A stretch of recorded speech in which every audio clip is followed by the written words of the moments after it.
Hi everyone, hope you're okay. We're at the kitchen table, so this means business.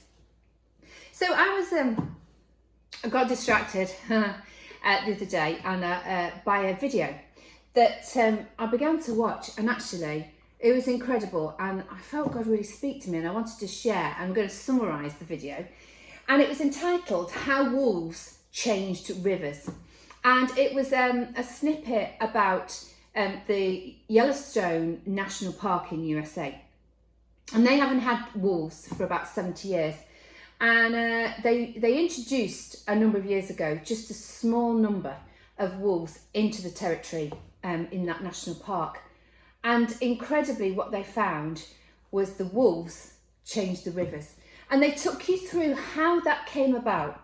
And obviously they had a lot of deer in the park, which they were trying to manage the numbers, but really struggling. So obviously there was an immediate impact. The wolves killed the deer.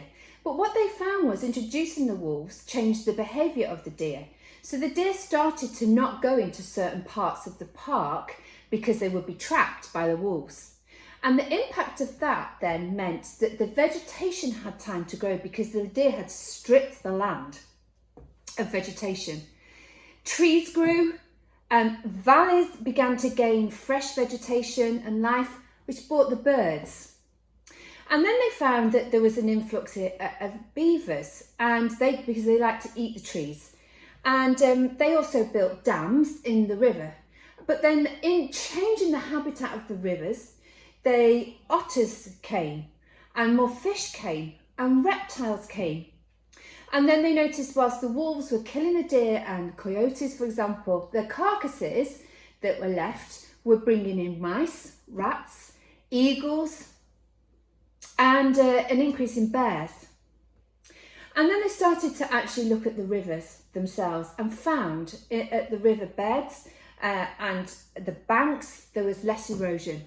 The trees that were able to grow and bring their roots down were stabilising the banks, which was changing the course and direction of the river flow.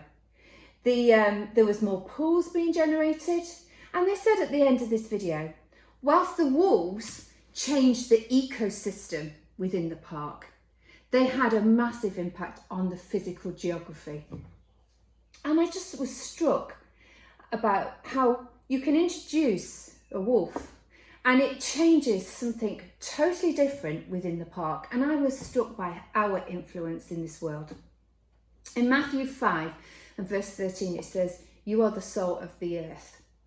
And in verse 14, it says, "You are the light of the world."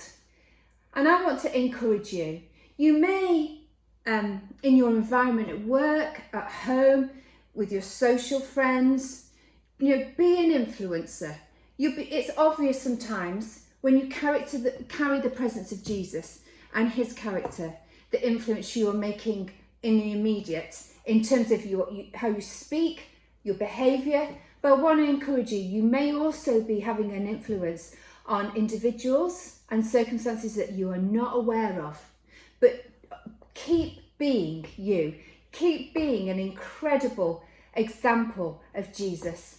Just bring Jesus into your everyday work, your everyday home setting, the situations and the social friends and situations you find yourself in, because you don't know how far-reaching your influence is going to be. Remember, go to the video. It's called "How Wolves Change Rivers." And bless you guys. See you soon. God bless.